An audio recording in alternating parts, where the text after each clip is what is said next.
Hi hello வணக்கம். இது உங்கள் சிவி ஜோன். சொல்லர் எப்படி இருக்கீங்க? இன்னைக்கு பார்த்தீங்கன்னா பயங்கரமான சம்பவங்கள் அப்படியே ஆரம்பிச்சிட்டாங்கப்பா. எல்லாரும் பழைய ஃபார்முக்கு வந்துட்டாங்க.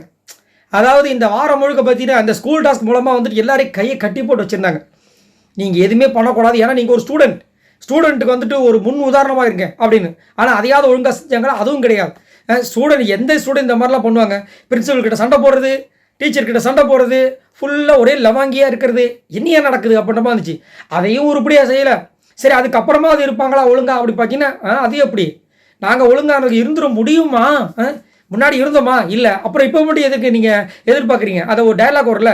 நீங்கள் இந்த மக்களுக்காக என்ன செய்ய போகிறீங்க? முன்னாடி நான் நேரம் ஒன்றுமே செய்யலை, அப்புறம் இப்போ மட்டும் போயா அப்படின்ற மாதிரி அநியாயம் பண்ணுறாங்க. அதுலேயும் குறிப்பாக சொல்லணுன்னா ஆர்ஜி ஆனந்த், அம்மா என்னடா இது, இவங்க கேரக்டரே சரியில்லையே, எப்பயுமே மண்டையை கழுவிட்டே இருப்பாங்களே, இப்போ என்ன ஆச்சு ஆனந்தி வந்து சைலண்டாக இருக்காங்களே நினச்சேன். ஏன்னா அது எல்லாமே அந்த ஸ்டூடெண்ட்ன்ற ஒரு விஷயத்துக்காக இப்போ ஆரம்பிச்சிட்டாங்க. என்ன அதுவும் இதில் காமெடி, ஒரு பெரிய காமெடி இருக்குது.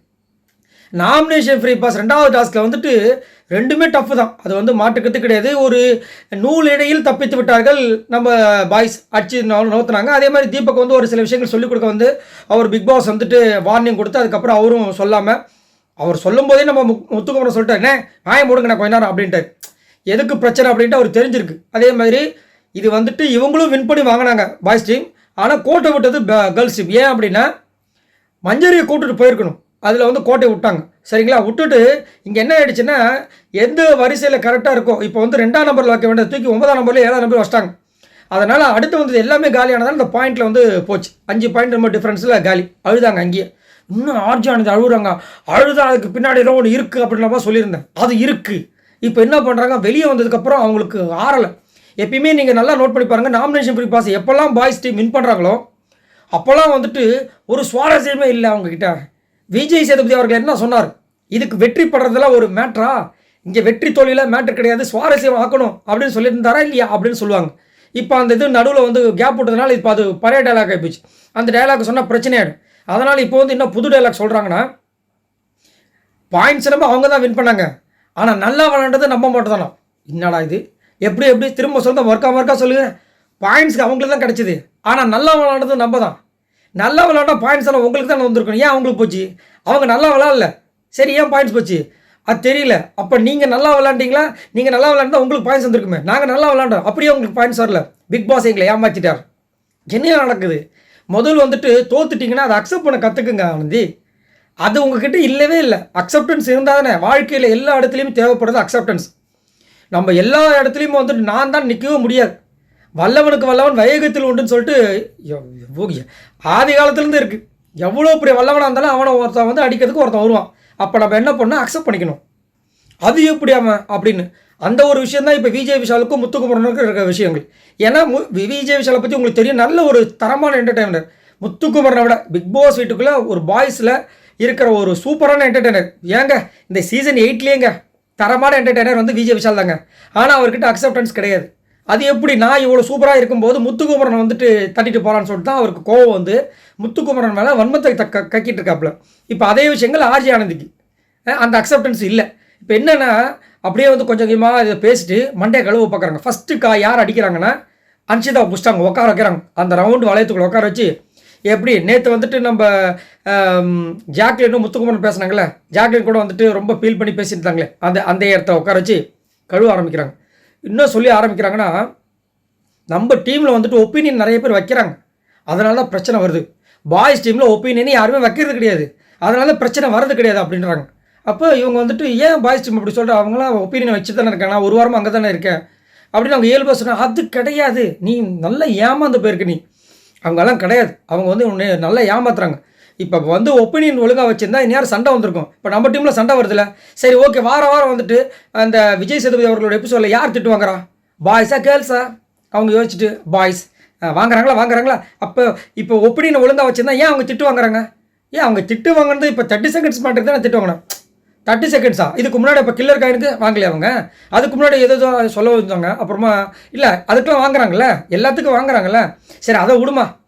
விஜய் சேதுபதி வந்துட்டு நம்ம விஜய் விஷாலை வந்துட்டு என்ன சொன்னார், ஒரு மறைமுகமாக ஒரு விஷயத்த சொன்னார்ல, சொல்லி திட்டினாரா இல்லையா? அது ஏன் முன்னாடியே வந்துட்டு இந்த பாய்ஸ் டீம் பண்ணலன்னு கேட்குறாங்க. என்னடா இது அவங்க ஏன் பண்ணணும் எனக்கு புரியல எனக்கு.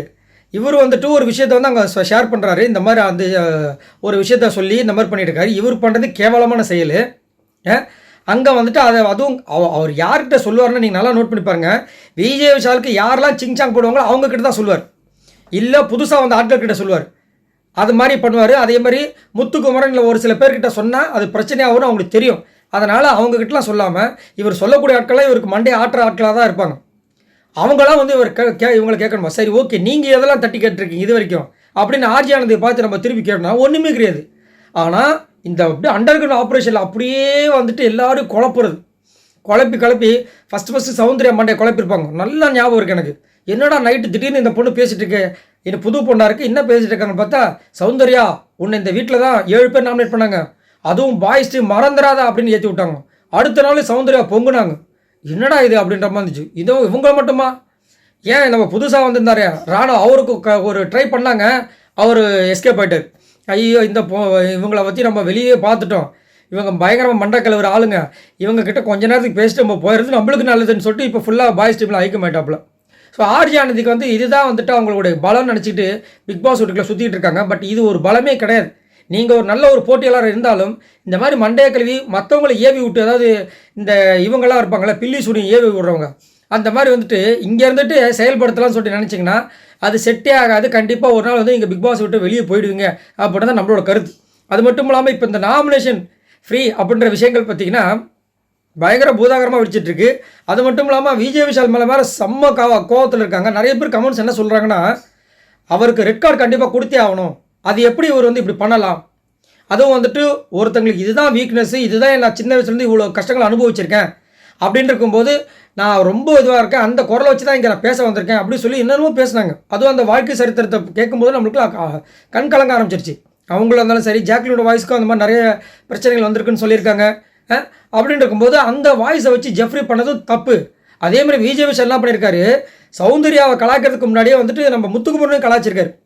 அந்த வீடியோ பார்க்கும்போது நம்மளுக்கு அப்படி காண்டாகுது. என்ன சொல்லியிருக்காருன்னா, கொரியன் பேக்கரி மூஞ்சி, சார் மூஞ்சி எப்படி, நீங்கள் எதை இந்தியன் பேக்கரி மூஞ்சியா, ஏன் எப்படி இருக்கீங்க, ஒரு உருவத்தை கலாய்க்கிறதுல ஏன் இவ்வளோ சந்தோஷம், ஒரு ஆனந்தம் உங்களுக்கு, ரொம்ப கேவலமான விஷயங்கள். யாராக இருந்தாலும் முதல்ல உருவ கேள்வி பண்ணாதீங்க. அது வந்துட்டு அதே மாதிரி இவங்கெல்லாம் வந்துட்டு பேசுகிறவங்களாம் பேசிகிட்டே தான் இருப்பான், குறை சொல்கிறவங்க குறை சொல்லிகிட்டே தான் இருப்பான், கடைசி வரைக்கும் குறை சொல்லிட்டு அங்கேயே தான் இருப்பான். அந்த குறையை அக்செப்ட் பண்ணிட்டு அவன் பாட்டுக்கு இதை வாங்கி இங்கே விட்டுட்டு போகிறான் பார்த்தீங்களா, அவன் எங்கேயோ இருப்பான். இவன் இங்கே வரைக்கும் திரும்ப இப்படி பார்த்து பேசுகிறவன் கொஞ்சம் இப்படி போய் இப்படி பார்ப்பான். அவன் ஏன்னா அவன் மேலே போயிட்டான், இவன் கீழே இருந்துகிட்டே கலாச்சிட்டு இருக்கான். அந்த மாதிரி வேலையை தான் இப்போ விஜய் விஷால் பண்ணிட்டு இருக்காரு. ஆனால் முத்துக்குமரனை விட திறமையான ஒரு ஆள் நம்ம விஜய் விஷால்.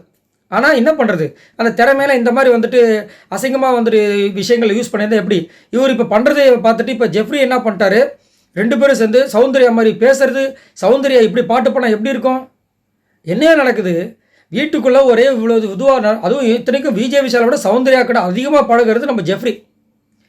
அவர் வந்து சௌந்தர்யாவோட கலாய்க்கும் போது எனக்குலாம் ரொம்ப கஷ்டமாக போச்சு. இதில் இன்னொரு கூத்து இருக்குது. இவங்க 2 பேரும் சௌந்தர்யா பற்றி பேசிகிட்டு இருக்காங்க. அங்கே ஒருத்தர் கக்கன்னு சிரிச்சிட்டு இருக்காரு. யார்? ரயான். எப்படி ரயான் வந்துட்டு இப்படின்னு பேசிகிட்டு இருக்காங்க. நிறைய விஷயங்கள் ரயான் கிட்ட தான் வந்து சௌந்தர்யா ஷேர் பண்ணிகிட்டு இருக்காங்க. அவரும் சிரிச்சிட்டு இருக்காரு. அதை தான் சௌந்தர்யாவோட ஃபேன்ஸில் வந்துட்டு அக்செப்ட் பண்ண முடியல. ஏன் இப்படி இருக்கார் ரயான், கொஞ்சம் கூட எதுவுமே தட்டி கேட்கவே மாட்டாரு அப்படின்ற மாதிரி பேசி ரொம்ப வருத்தப்பட்டுருக்காங்க. ஸோ கண்டிப்பாக நாளைக்கு எனக்கு தெரிஞ்சு, ஏன்னா வாரம் வந்துட்டு விஜய் விஷால் ஏதோ ஒரு கேஸில் மாட்டிகிட்டே இருக்காரு. போன வாரம் வந்து வார்னிங்கை கொடுத்துட்டார். ஆக்சுவலாக அதை மேலோட்டமாக கொடுத்தது தான் இப்போ இவ்வளோ தூரம் வந்து விளைஞ்சி வந்து நிற்கிது. அன்றைக்கே வந்து ஒரு ஸ்ட்ரிக்டாக கொடுத்ததுனா அடுத்த நாள் வந்து பெண்கள்கிட்ட வந்து இவர் பேசி அவங்கக்கிட்ட வந்துட்டு நான் பார்த்த விஷயத்த பார்த்து சொல்லியிருக்க மாட்டார். அப்படி என்ன கேவலமாக வந்து சௌந்தர்யா பண்ணிட்டாங்க, நீங்கள் வந்துட்டு அதை வந்து பார்த்துன்னு சொல்லி சீனை போட்டுட்ருக்கீங்க.